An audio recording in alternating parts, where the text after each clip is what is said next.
In the last session, we have understood how to pass success message or failure message to parent activity. But in most of the cases, it doesn't make any sense in simply sending either success or failure message to parent activity. For example, in case of shopping application, in child activity, if transaction is successful, then along with the transaction success message, parent activity will expect what is the bank transaction ID and what is the delivery address, etc. Similarly, in case of transaction failure, along with the failure message, parent activity will expect what is the reason for transaction failure, whether it is because of no internet or whether it is because of no bank funds or whether it is because of server down, whatever it may be. So most of the cases when child activity is returning a success or failure message to parent activity may expect extra information also. So in this session, I'll discuss about how to return that extra information to parent activity. In order to understand this, I will take same old example. Now, I will consider same old example where first activity contains one button, second activity contains two buttons. On button 1 click listener, we are sending success back to parent activity. Now, on clicking button 1 along with success, I want to pass some dummy information to parent activity. Let us say I want to send bank transaction ID, some XYZ123 and a delivery address Bangalore. Just for understanding purpose, I just want to pass this dummy information to parent activity. Similarly, when user clicks button 2 along with the result cancelled, I want to pass some dummy information saying reason no funds. Let us see how to do this. First I will write the code, then I will explain you. The code will look like this. First I will explain button 1 click listener. In the first step, we are preparing empty intent object which looks like this. In the second step, when we say intent.putExtra bank underscore ID XYZ123, as we know already, first time when you use putExtra method, automatically intent will internally create a bundle which looks like this. As I told you already, bundle is something like a parcel box which is used to pass data between two screens. Bundle is something like a parcel box which is used to pass data between two screens. Now, in button 1 click listener, we are using intent.putExtra bank ID XYZ123 which will insert first row in this bundle which looks like this, and also it will mark this row as string because programmer is returning string data to parent activity. Similarly, it will add one more row with the key delivery underscore address equal to something Bangalore. Here Bangalore is also string data type. Now in the next step, when we say set result OK, comma IN. Tell me what is this IN? The intent object into which we have inserted the data.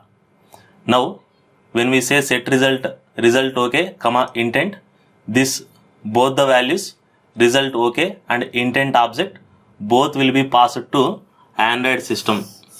Now Android system will take result OK plus intent object plus request code, and Android system will pass these three values to parent activities method to parent activity into on activity result method. The request code 1 will come to parameter 1, that is request code 1 will come to request code parameter. The result OK will come to result code, and whatever the intent object the child is passing, this intent object address will be passed to the last parameter intent IN. Now in the parent activity, now programmer can open this intent and he can read the data whichever is coming from child activity. In this case, from child activity we are getting a bank ID and a delivery address. Currently I am explaining only for button 1 click listener. Similarly, you can assume for button 2 also. Even in this case also, first step, it will prepare empty intent object. Then putExtra will prepare one bundle, and inside the bundle, it will add a row, reason, no funds, and the same intent object will be passed to parent activity as this parameter. As we are passing this parameter, and same intent object in will be passed to Android system, and Android system will pass intent object to parent activity. Now, we should also understand how to read intent data in parent activity. That is, whatever the extra information coming from child activity, we should read in the parent activity. Before understanding that, let me emphasize an important point here. If you remember, when we are passing data from parent activity to child activity, how our intent will look like? Our intent will look like intent in equal to new intent main activity dot this, comma, second activity dot class, and then we will use putExtra. But if you observe here, the way we are returning data from child activity to parent activity, we are preparing intent in equal to new intent, and this is empty intent object. Observe the main difference. While sending, we are filling second activity dot class in the intent object, whereas while returning the data, we are not passing any parameters to this intent object. That is a main difference which you have to observe here. Now I will explain why it is like that. Can you guess the reason? It's very simple. When you are passing data from parent activity to child activity, at that point of time, child activity does not exist. That means first we have to create child activity, that is second activity, then only we have to pass the data. So for that reason, we have to explicitly tell the class file name, we have to explicitly give second activity dot class in intent object. Whereas while returning data from child activity to parent activity, already parent activity is existing and parent activity is below your child screen, which means we don't have to start parent activity one more time. It is already existing. That's why we are not supposed to pass any parameters to the intent object while returning data to parent activity. I hope you understood. When you are starting new activity, only in that case you have to pass parameters to intent object, whereas while returning data to existing activities, you should not pass any parameters while creating intent object. Intent should be empty. Otherwise, this intent.putExtra mechanism is same as what I have explained in the earlier sessions. If you have any doubt related to this bundle, I would recommend you to go back to previous session and see how bundle will work. So with this basic understanding, now let me write the code in parent activity for reading extra information coming from child activity. Now in the if condition, when result code equal to result OK, that means success. In case of success, child is passing two informations, bank transaction ID and a delivery address, which is coming in the bundle, which is in the intent. Now if you observe carefully, Android system has passed this complete intent object as third parameter, which means this intent variable in is pointing to this intent object.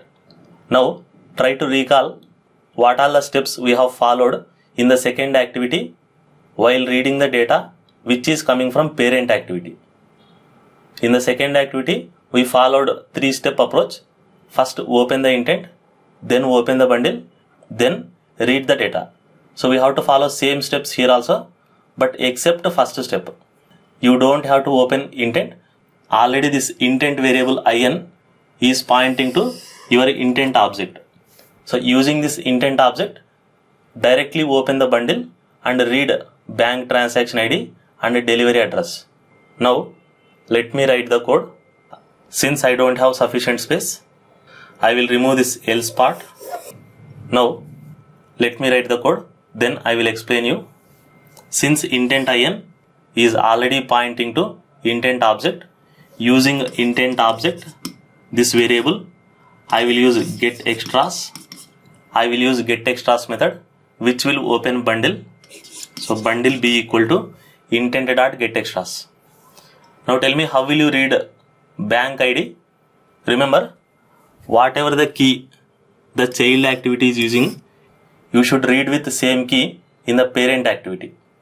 Plus you should also observe what is the data type of this value. XYZ is string value. So we should read like this: string bank ID equal to b dot get string bank underscore ID. I will highlight which all the keywords should be matched. I will highlight the keywords which should be matching. This key should match with this key. Similarly, string delivery equal to b dot get string del underscore add. Again, this key should match with the key which child activity is using. Since Bangalore is string, I am reading a Bangalore value into a string variable del. This del need not match with child activity variable. You can use any variable. Now finally, that bank ID XYZ123 will come to our variable in the parent activity. Similarly, delivery address Bangalore will come to our parent activity variable del. Whatever you want to do here, you can do here. For example, you may display this information to user. So similarly, you can assume what will happen in the button to click listener also. Similarly, you can understand what will happen in case of button to click listener also.